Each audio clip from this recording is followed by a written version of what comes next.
Un momento para presentar a Laura. Laura Gavaldà Mestre es doctora en medicina y especialista en medicina preventiva y salud pública. Actualmente trabaja en la Agencia de Salud Pública del Departamento de Salud de la Generalitat de Cataluña. En febrero de este año publica su primer libro, El retorno de Néstor Almendros, en coedición de la editorial Coma Negra y el Ayuntamiento de Barcelona. Se trata de la primera biografía del director de fotografía que recorre toda su trayectoria vital. El interés de Laura por la figura de Néstor Almendros tiene un origen familiar. La madre de Néstor, María Cuyàs, y su abuela paterna fueron amigas desde la juventud y, en consecuencia, Néstor y su padre fueron también amigos de infancia en la Barcelona de la posguerra. En julio de 1984, tras 35 años de exilio en Cuba y un auténtico viacrucis burocrático, María Cuyàs consiguió regresar a Barcelona para vivir allí sus últimos años. Ese mismo verano, en julio del 84, se reencuentran Néstor y el padre de Laura, que organizan un encuentro familiar que acabaría siendo el punto de partida de esta investigación biográfica. Tejiendo memoria oral y archivos dispersos y, sobre todo, conversando con familiares, amigos y colegas de profesión, Laura Gavaldà ha logrado dar forma a un relato íntimo y revelador que rescata del tiempo la figura de aquel hombre que la deslumbró en el verano de 1984. Laura. Muchas gracias. Buenas tardes. Mi aportación a la jornada de hoy va a consistir fundamentalmente en hacer un repaso de la biografía de Néstor Almendros, tras la puesta en escena, lógicamente, de su excelso arte. Pero haciendo hincapié en un concepto muy relevante, pensamos, que es una persona muy fiel a sus orígenes, ¿de acuerdo? Él siempre recordó y siempre retornó a sus orígenes familiares y, como habrán podido adivinar por el relato que ha explicado Jesús, tuvo una vida marcada por los exilios y también por la política, puesto que son los exilios una consecuencia triste de circunstancias políticas. Entonces, en este sentido, la elaboración del libro partió de unos recuerdos familiares, también del conocimiento puntual que tuve yo personalmente de Néstor, su madre y su hermano también, Sergio, pero me di cuenta de que realmente toda su historia personal, su legado, estaba muy disperso. Si bien él había dejado escrita una autobiografía profesional magnífica, que se llama Días de una cámara, que es libro de cabecera para todos los estudiantes de dirección de fotografía del mundo, en contrapartida, su historia más personal se hallaba completamente dispersa en diferentes fuentes. Y en este sentido, como no puede ser de otra manera, agradecer enormemente que gran parte de este legado se haya perfectamente guardado y custodiado aquí en el Instituto de Estudios Albacetenses, donde lógicamente tuve que venir en diferentes ocasiones para llevar a cabo la investigación. Aprovecho para comentarles, esta mañana he vuelto a venir, nunca se termina en la investigación de Néstor Almendros, y aprovecho para comentarles que ahí tienen una pequeña exposición de libros que se hallan en depósito aquí en el instituto, tanto los más paradigmáticos de Herminio, su padre, como también algún documento de Néstor. Alguno verán como Días de una cámara, que son fotocopias, porque lamentablemente es un libro descatalogado, ya no se ha vuelto a publicar. Bien, si hemos de poner números a la carrera, a los logros de Néstor Almendros, ya se ha dicho, ganador de un Oscar por Días del cielo, pero nominado 3 veces más, es decir, 4 veces nominado en total. Ganador de un César, múltiples galardones, no solo Caballero de las Artes de Francia, también múltiples galardones de crítica cinematográfica, y director fetiche de director de fotografía fetiche de dos directores icónicos del cine francés, puesto que rodó 8 películas con François Truffaut y 7 con Éric Rohmer.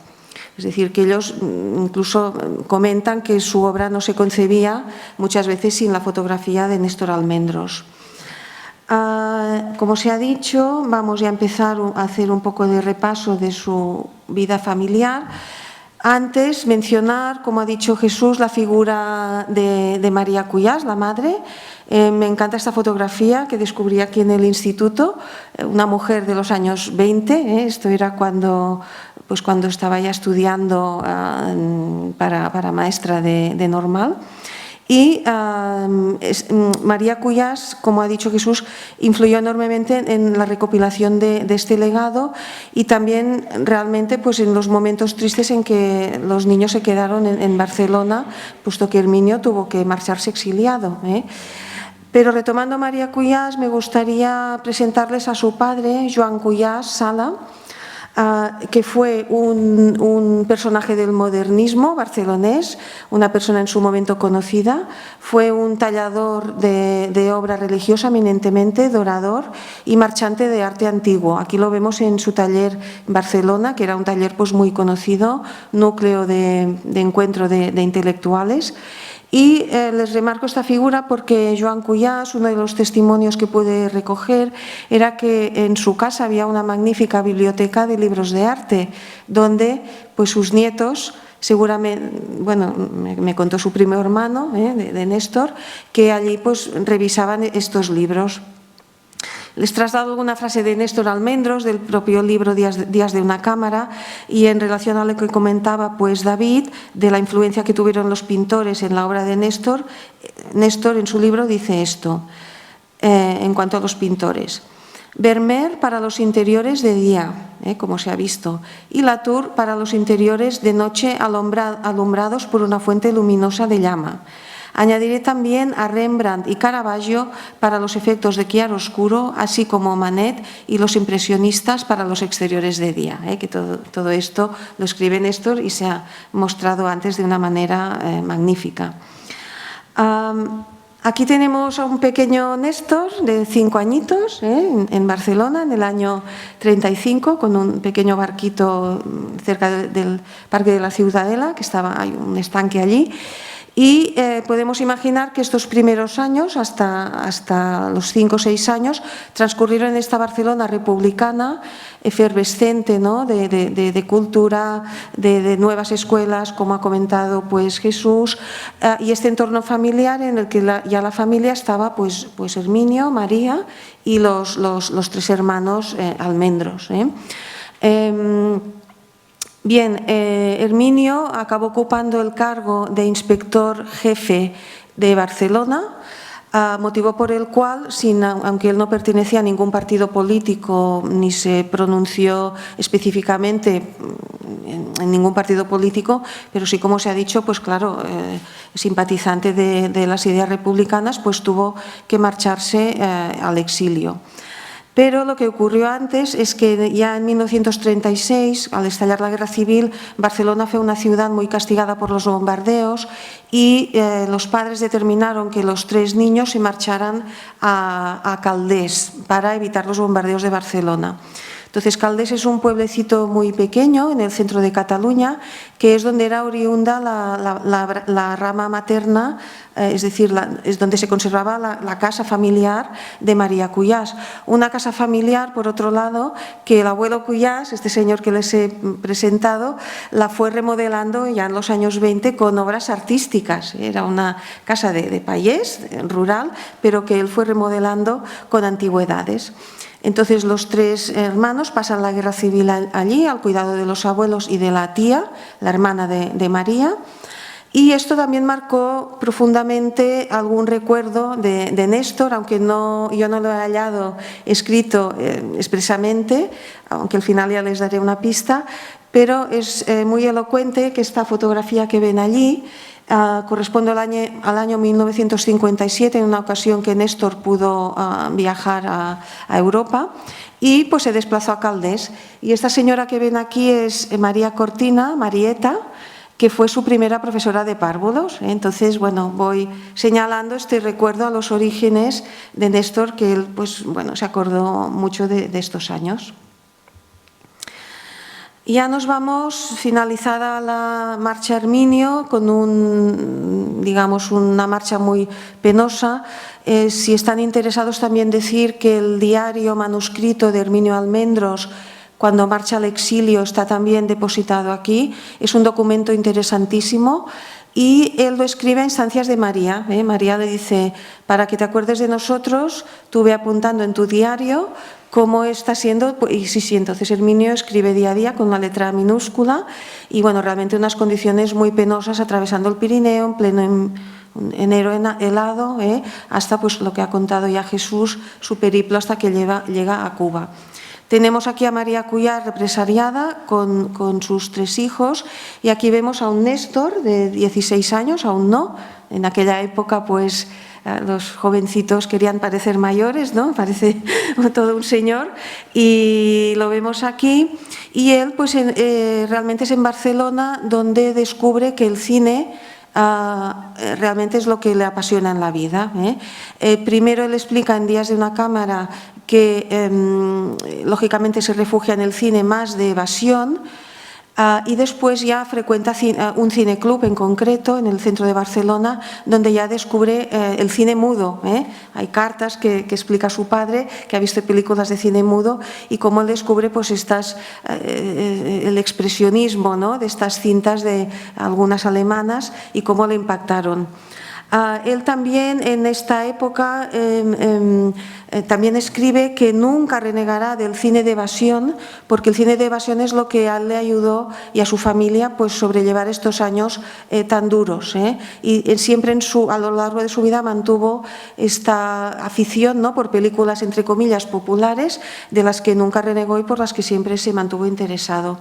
Les pongo aquí una fotografía de Marlene Dietrich, porque también puede recoger el testimonio de un amigo suyo de esta época, que estudió en el instituto con él, el bachillerato, que era una de las actrices que él en esos momentos pues, se sentía más atraído.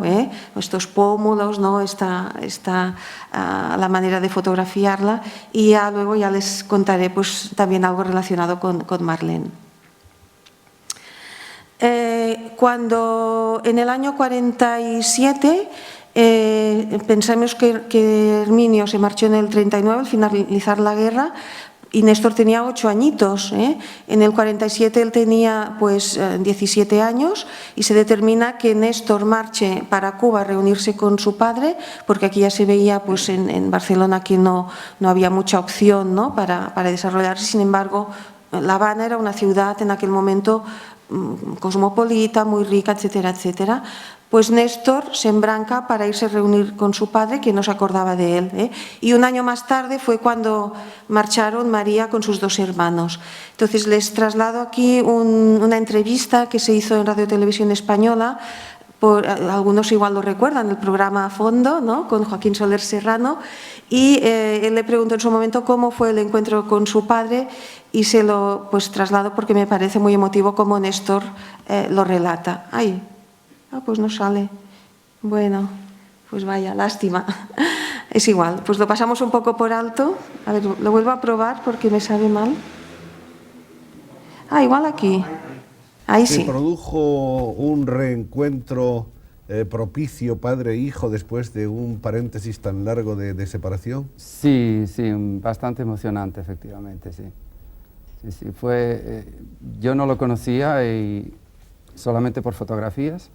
El barco, en aquella época el barco llegaba a Cuba y había una cuarentena, es decir, teníamos que, como migrantes, en el puerto para despiojarnos, para ver cómo éramos, si llevábamos enfermedades, y entonces venían barquitos de la gente desde la ciudad, sí, a remos, y entonces gritaban a la gente del barco, Pepito, Juanito, y yo miraba a ver dónde estaba mi padre, pero como no lo conocía, entonces pues, y veía que mi padre no aparecía por ningún lado. Porque yo salí primero solo, es decir, fui el primero que salí de España, y después vinieron... El resto de la familia. El resto de la familia, sí. Porque mi padre no tuvo dinero para pagar 4 viajes de un solo golpe.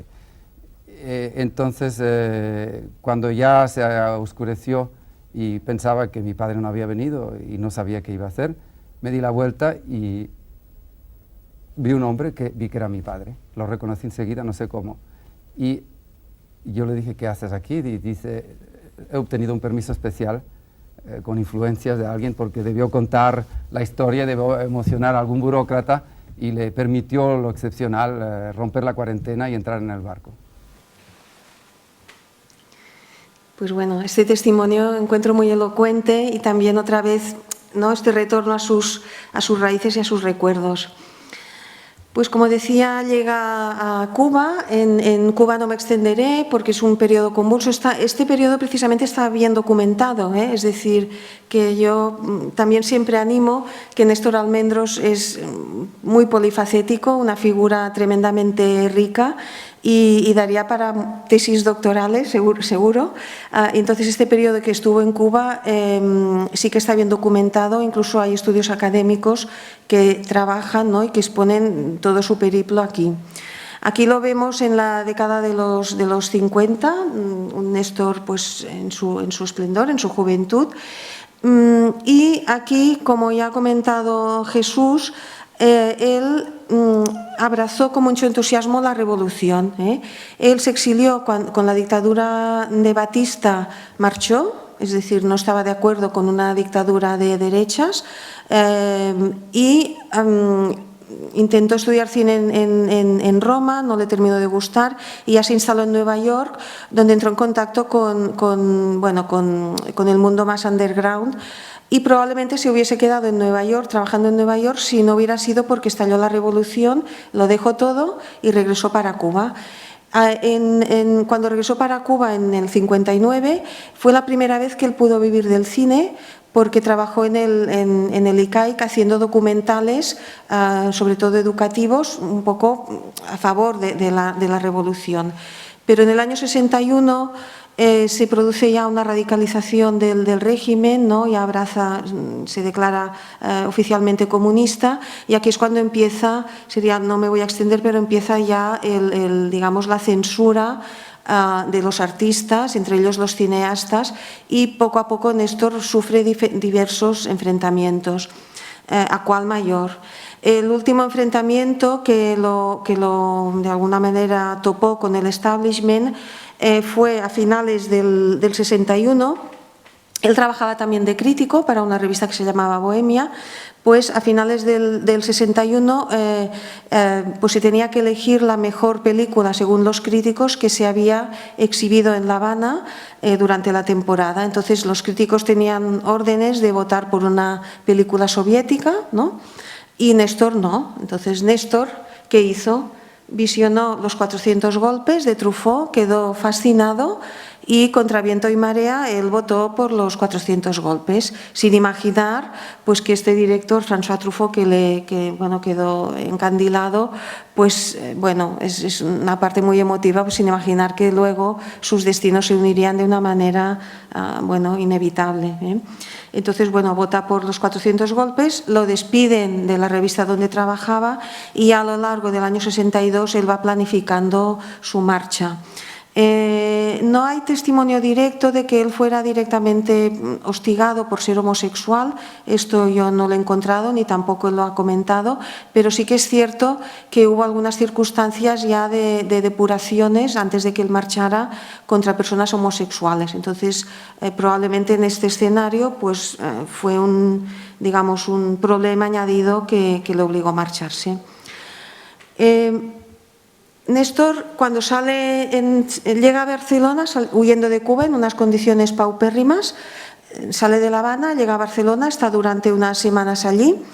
Allí pues es recibido, lo acoge la familia materna, pero es recibido por la progresía intelectual de una manera hostil. Hay diversos episodios que así lo relatan, testimonios, porque se consideraba que una persona que salía de Cuba, Cuba estaba como de moda, ¿no?, con la revolución, pues que era una persona pues retrógrada, contrarrevolucionaria, y la intelectualidad progresista no lo rechazó. Esto le pasó en Barcelona y le pasó también en París. En Barcelona conoce a dos personas que serían amigos de por vida en esta llegada al año 62. Uno fue el escritor Terence Moix y el otro fue el crítico y bueno, historiador del cine José Luis Warner, que igual muchos de ustedes conocen, y desde este año 62 también amistad para toda la vida. Otra de las características de Néstor fue esta fidelidad a los amigos, pero bueno, hasta el día de su muerte, como aquel que dice. Llega a Cuba en el 62, pasa muchísima miseria, mucha miseria, se matricula como falso estudiante en la universidad para poder vivir en una residencia de estudiantes, cupones para ir al restaurante y lo pasa francamente mal. Hasta que 2 años después, en el 64, no se desentiende del todo del mundillo cinematográfico, pero ya está prácticamente seguro que no puede vivir del cine, malvive dando clases de español. Pues bueno, ocurre, ¿no?, una hada madrina que pone su varita mágica y estando por casualmente en el rodaje de esta película que ven aquí, París visto por, un largometraje por episodios, él estaba en aquel momento como invitado viendo el rodaje del episodio que correspondía a Eric Romer.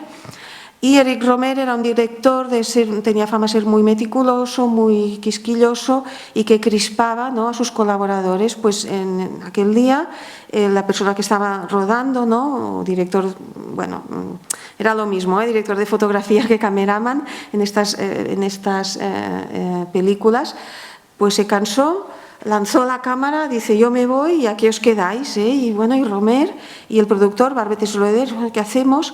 Y en esto que se oye una voz tímida, yo sé manejar una cámara, y era Néstor, que él se decía que de aquella época pues era tímido, yo sé manejar una cámara, pues pasa, y terminó la faena de aquel día.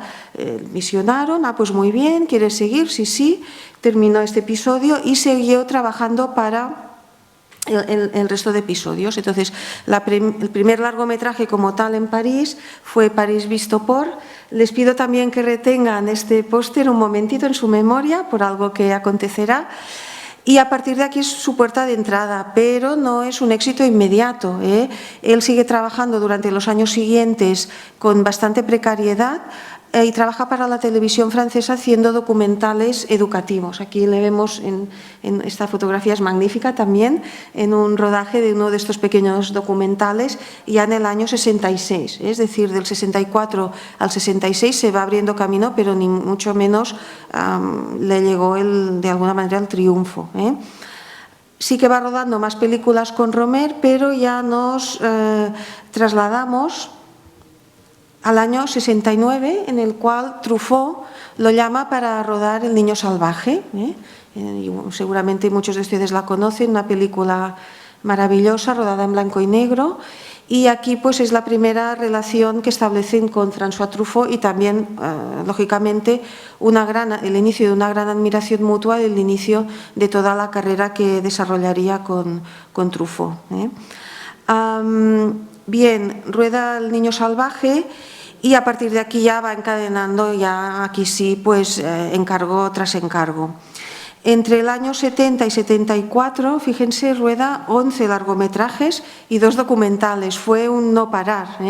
Se da la circunstancia que él rememora en Días de una cámara que dice, cuando yo estaba estudiando cinematografía en Roma, uno de los profesores nos decía, para dedicarse al cine, el requisito más importante no es tener técnica, no es trabajar bien, dice, sino es tener buena salud, porque la calidad de vida que lleva una persona empalmando tantos rodajes, jornadas maratonianas, pues bueno, se tiene que tener buena salud.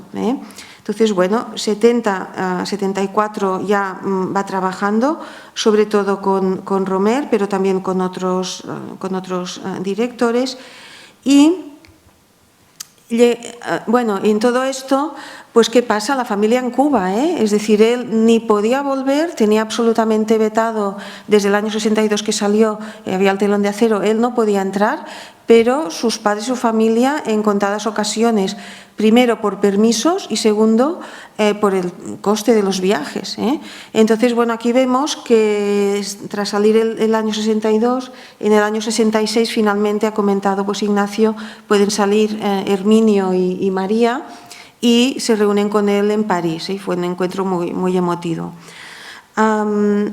Bien, llegamos al 74, sus padres pudieron verse otra vez, pero muere en octubre, pues muere Herminio, y aquí también me gusta pues presentarles la letra de Néstor Almendros. Fue un gran redactor de cartas. Yo pienso pues que en un futuro, no sé, los historiadores, no sé cómo lo harán, porque para hacer el libro, pues la correspondencia, tanto la que está publicada como la original manuscrita que se encuentra aquí, ha sido muy importante para pues, realmente completar el retrato de esta persona.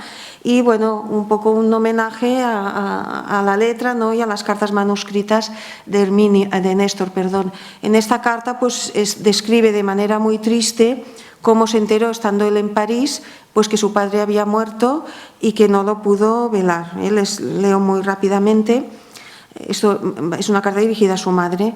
Esta tarde, al llegar a casa, me encontré con un telegrama de Vlad, que eran unos amigos, diciéndome que le telefoneara con urgencia, porque todavía no me han dado teléfono en mi nueva casa. Me decía el telegrama que había malas noticias. Enseguida pensé que era papá. No me equivoqué. Vicenta me preparó un poco por teléfono hablándome de una operación. Después vine para acá y por el rostro de los dos señores Vlad que me esperaban supe la verdad. Ha sido un golpe terrible del que me costará recuperarme. Ahora, precisamente que se perfilaba la posibilidad de una visita mía a Cuba para una filmación, no, esto no era cierto, porque no se pudo hacer esta visita. Y añade finalmente, muy tristemente, y no le pude ver antes. Es horrible estas fronteras y esta maldita política que impide cosas tan sencillas como que las gentes puedan viajar. Entonces, bueno, muy triste, muy emotivo, y bueno, así pues vivió Néstor esta separación. A lo largo de esta reconstrucción de su vida es inevitable generar hipótesis, ¿no?, que sintió Néstor, que pensó. Bueno, a mí a veces me venía a la cabeza de que su empeño en sacar de la isla pues a su madre, a su familia, aparte de las condiciones económicas, ¿no?, que fueron empeorando en Cuba, pues me venía a la cabeza de decir, yo no quiero ver morir a mi madre y no estar yo, como le pasó con su padre. Conjeturas, pero quizás tiene una cierta lógica. Muy bien, en el año 74 pues muere Herminio, pero hay que decir que el año siguiente, el 75, sigue trabajando, rueda la historia de Adélaïde con Truffaut, y rueda pues también con Romer. Y en el 76 se desplaza a Barcelona para rodar Cambio de sexo con Vicente Aranda, que es la única película que pudo rodar pues en el Estado español.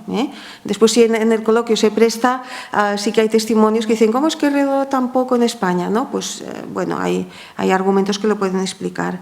Y ya cuando estaba terminando el montaje de Cambio de sexo, ya antes había hablado con Terrence Malick y Rueda se desplaza a Canadá para rodar Días del cielo. Días del cielo se rodó en el año 76 en Canadá. Sí que es su primera película plenamente norteamericana, aunque no se rodó en Estados Unidos. Y aquí, bueno, repetimos fotografía con David porque, bueno, es fascinante. Solamente de añadir, no lo leeré, pero en Días de una cámara explica perfectamente el topetazo, ¿no?, que tuvo repetidamente, porque en Estados Unidos estaba muy, digamos, definido que el director de fotografía era como, hacía la puesta en escena, luego estaba la persona que rodaba y luego estaban los iluminadores. El director de fotografía no podía moverlo, no podía hacer el trabajo de iluminador porque era un colectivo muy sindicado. Esto me acuerdo que él nos lo contó. Y entonces, pues bueno, él lo que hacía es que llegaba al rodaje, todo iluminado, ¿no?, con unas luces, y él lo que hacía era apagar, se dedicaba a apagar focos para lograr, pues lógicamente, esta luz natural, en este caso pues viniendo de fuera.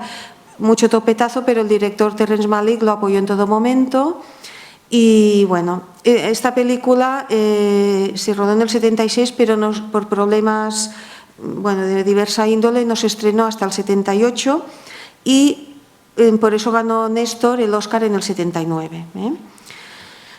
rueda esto, sigue trabajando. En el 77, fíjense, en un solo año rueda 5 largometrajes y un documental, en un solo año, ¿eh? Algunos tan importantes como, bueno, otra vez con Truffaut, la habitación verde, El hombre que amaba a las mujeres, siguió tratando, recordar que Los 400 golpes es el inicio de 5 películas que narran el periplo vital de este personaje imaginario que es François Douaniel, ¿no? Y que él sigue trabajando con Truffaut en el periplo, pues, de este personaje ficticio. Bueno, pues 77, 5 largometrajes, y ya nos vamos al 79, que es cuando gana el Oscar, por Días del cielo. Entonces, bueno, a mí me emocionó mucho encontrar la única fotografía que, aparte de las fotografías en prensa, esta la hizo, por lo visto, el propio Néstor, se encuentra depositada aquí en el Instituto de Estudios Albacetenses, y después, bueno, así con su letra, para enviarla a su casa. Foto del Oscar que obtuve por Days of Heaven en 1979, ya está. Y bueno, esta fotografía, pues, está aquí depositada, un documento, pues yo pienso, de un valor, ¿no?, que le corresponde. Añadir que esto fue en abril, la ceremonia del Oscar fue el 9 de abril, y justo 3 semanas después entra en Cuba por primera vez, en mayo. Pidió el visado rápidamente, se lo concedieron, y ya, pues, siendo un personaje, pues, galardonado, nos imaginamos que el gobierno no se atrevió a delegarle la entrada, y regresa a Cuba y puede ver a su familia que, pues, bueno, que hacía mucho tiempo que no veía. Pero le dieron un visado de turista, entonces los turistas estaban obligados a alojarse en hoteles, y no pudo alojarse en la casa particular, en su casa, vamos. Pero bueno, pudo entrar en La Habana. Aquí ya, pues lógicamente, tras el Oscar ya el salto es estratosférico. Aquí lo vemos ya en fotograma de Kramer contra Kramer. Robert Benton fue el director estadounidense con el cual trabajó más veces y con el que también hizo, pues, mucha conexión. Aquí también, esto se lo indico, este afiche, porque por Kramer contra Kramer fue su segunda nominación para el Oscar, que no ganó. Creo que el ganador fue para fotografía Apocalypse Now. Pero fíjense que ganó 5 Oscars, mejor actor, mejor actriz secundaria, Meryl Streep, mejor director, mejor guión adaptado. Perdonen que... Y esto también es una quizás constante de Néstor Almendros, que parecía estar tocando con una varita mágica, porque no solo esta, sino muchas películas anteriores habían ganado premios, él personalmente no, pero la película sí. Entonces, bueno, yo no soy entendida en cine, pero a veces estoy igual, David, si se presta hasta qué punto, ¿no?, la calidad de una película se imbrinca tanto el trabajo del director de fotografía, que hace que la película, pues, se le ve de manera magistral. El apartamento, el loft magnífico de Néstor en Nueva York, que se compra con las ganancias de Kramer contra Kramer, pero nunca abandona su piso en París, en pleno corazón de París. Y nada, esto se lo pongo, también fotografía depositada aquí, y les pido que miren aquí a la izquierda y qué es lo que ven. El póster de París visto por, y nuevamente, pues, bueno, yo la primera vez que la vi, digo, no me fijé, y digo, uy, pero si es el póster, ¿no? Pues no sé, esta, en fin, característica tan propia de Néstor de los orígenes, y del recordatorio, pues, de sus orígenes y de la necesidad que pasó en su momento. Bueno, 2 fotogramas. En el 80 rueda, ya estaba aquí, ¿no?, entre París y Nueva York, lo vuelve a llamar Truffaut para rodar El último metro, y aquí les explico yo una anécdota de tipo personal, que esta película él nos contó que para rodar La luz, ¿no?, es una película que está ambientada en la Segunda Guerra Mundial, en París en la Segunda Guerra Mundial, con la invasión de las tropas alemanas en París, Y para lograr estas luces con estas bombillas, él nos contó que se acordaba de que cuando él era jovencillo, siendo un adolescente, pues claro, iban de visita pues a casa de mis abuelos, ¿eh? Y entonces en casa de mis abuelos, mi abuelo tenía un despacho también con su biblioteca y una radio de madera que yo conseguí ver, ¿no? Y con esta radio de madera sintonizaban las emisiones de la BBC inglesa a favor de los aliados, pero esto estaba prohibido porque, claro, en aquella época España era más bien germanófila y las paredes del piso de mis abuelos eran finas y no se podía poner muy alta la emisión, ¿no? Entonces Néstor nos dijo, es que yo me acuerdo que poníamos la radio, mi abuelo, ¿no? Muy bajito, y todos allí con las cabezas al lado de la radio, escuchando la radio, la BBC en español, que se hacía en español, y una bombilla que había allí en el despacho de 25 vatios, ¿eh? Y que además se apagaba y se encendía por las restricciones, ¿no? Y bueno, esto se lo pongo también otra vez con que él sacaba pues recursos creativos, tanto de su preparación cultural, que era excelsa, como también de recuerdos personales. Y aquí, pues, en el 82, pues la extraordinaria Meryl Streep ganó pues, su segundo Oscar, y también, si ponemos cifras, Meryl Streep ha estado nominada muchas veces, pero el Oscar lo ha ganado 3 veces, de las cuales 2 fotografiada por Néstor, ¿eh? Otra vez esta pregunta de qué es lo que contribuye. Bien, no me voy a extender, hay una parte muy importante de Néstor Almendros, defensor de los derechos humanos. En el año 84 se estrena Conducta Impropia, que fue un documental que él como director recogió el testimonio de personas homosexuales represaliadas, ¿no? en Cuba, que durante un periodo fueron encerrados en campos de trabajos forzosos. Este documental pues, es muy importante, tuvo un gran impacto, pero yo aquí añado, porque el año 84 a título personal fue un año muy importante para Néstor. Se estrena Conducta Impropia, pero les he querido poner esta carta, que también se encuentra aquí, que cuando yo la leí, digo, pero bueno, es que estas sincronicidades yo no sé cómo puede ser, porque justo cuando estrena Conducta Impropia, le llega a él a París la carta del abogado que había estado tramitando durante años los papeles de su madre, María Cuyás, informándole que ya tenía reconocida su pensión de jubilación y por tanto María podía volver a Barcelona. Entonces, yo cuando lo leí, pues la verdad que me emocioné, porque en la máquina es lo que escribe el abogado, que dice pues su madre ya puede volver porque ya tiene la pensión reconocida, pero me imagino a Néstor, que era impaciente, garabateando esto que ven aquí, que le dice, querida Mara, Mara es en catalán y a pesar de que escribía en castellano, también escribía en catalán, pero le daba vergüenza porque hacía muchas faltas de ortografía, porque claro, no lo puedo estudiar. Pero las cartas siempre la llama así, Mara.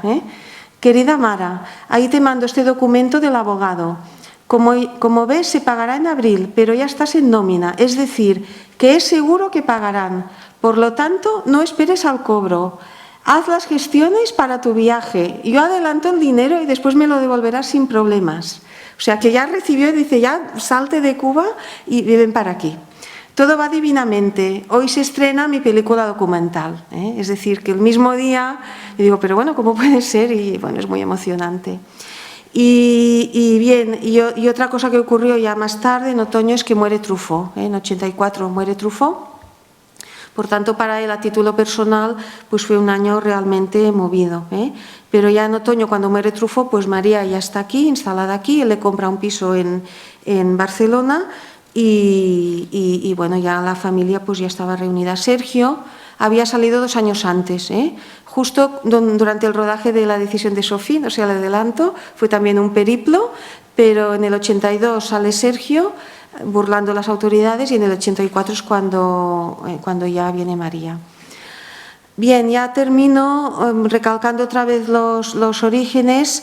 Me da mucho placer pues mostrar esta fotografía que hizo mi padre en el año 84, cuando regresó María y cuando pues se hizo este reencuentro familiar, el día pues que yo conocí a Néstor y a María. Esto es la Colonia Güell, un edificio de Gaudí que iba de camino pues a la casita donde tuvo el reencuentro familiar.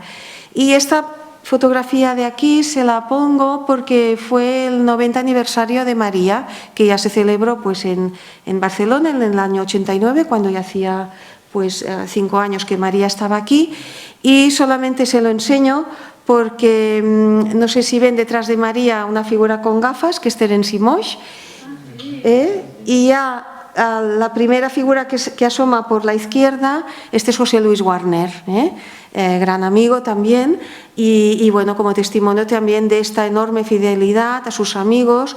Lógicamente, Néstor siempre fue viniendo a Barcelona, cuando ya en París ya venía para estar con su familia materna, con sus tías y sus primos, y ya lógicamente cuando estuvo su madre, los rodajes los alargó más y venía pues más a menudo, y siempre pues tenía un momento pues para sus amigos. Muy implicado en el Festival Internacional de Cine de Barcelona, hoy extinto, que impulsó José Luis Warner.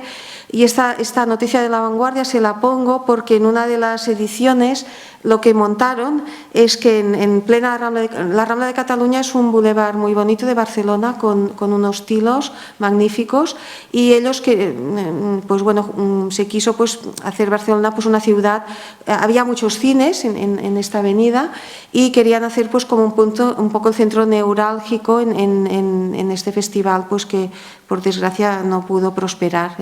Pues en plena Rambla de Cataluña se montó pues una especie de andamio con una figura a tamaño natural, con un busto de Marlene Dietrich, que fue el propio Néstor que pidió de montar esto, y él iba dando en plena calle a los transeúntes, a quien pasaba, pues estas lecciones de fotogenia, de cómo pues fotografiar. Entonces, bueno, él no pudo fotografiar a la Marlene Dietrich real, pero sí que en Barcelona pues pudo fotografiar pues un poco un sucedáneo de Marlene Dietrich. También se implicó, estuvo en la junta directiva del festival incluso, con este retorno. Ya termino. En Cataluña, pues por desgracia, uno de los motivos de hacer el libro, de difundirlos, para reivindicar su figura pues en todos lados, pero claro, especialmente en Cataluña, porque encuentro que en su tierra natal no se le ha hecho la justicia que le corresponde. Y uno de los pocos espacios públicos que lleva su nombre es este pequeño pueblecito de Caldés. Este es un edificio muy pequeñito, que lo bautizaron con el nombre de Centro Cultural Néstor Almendros. Hace a las veces de pequeña biblioteca, de centro de encuentro, etcétera, etcétera. Y esta casa que ven es Can Cuiàs, es la casa donde pues él pasó sus años de infancia, pero que ya en la madurez, y ya estando María aquí, fue frecuentando, porque todavía tenía su familia, su tío materno vivió aquí. Y él, Néstor, murió en el año 92, en marzo del 92, murió víctima del SIDA. Si nos vamos a aquella época, recuerden pues Rock Hudson, todas las personas pues que esta terrible enfermedad se llevó por delante, pero claro, se veía como una enfermedad muy estigmatizante. No lo explicó a sus allegados, y murió en aquel apartamento de Nueva York con personas muy cercanas. Pero 2 años antes había comprado un nicho aquí en el pequeño cementerio de Caldés. Es decir, él, pues, esta idea de los orígenes, que por cierto aquí está enterrado su abuelo, Joan Cuiàs, está también enterrado aquí. Entonces les pido que se fijen en estas ventanas de aquí de Can Cuiàs, porque vamos a retornar a sus años de infancia, cuando el pequeño Néstor pasó los años de guerra civil. Esta foto la tomé yo desde esta ventana y es la vista que debió ver Néstor asomándose pues a estas ventanas. Esta es la carretera que une Manresa con Vic, dos ciudades del centro de Cataluña, y de Vic ya se subía, ¿no? Se hacía más viaje para ir hacia el Pirineo, ¿eh?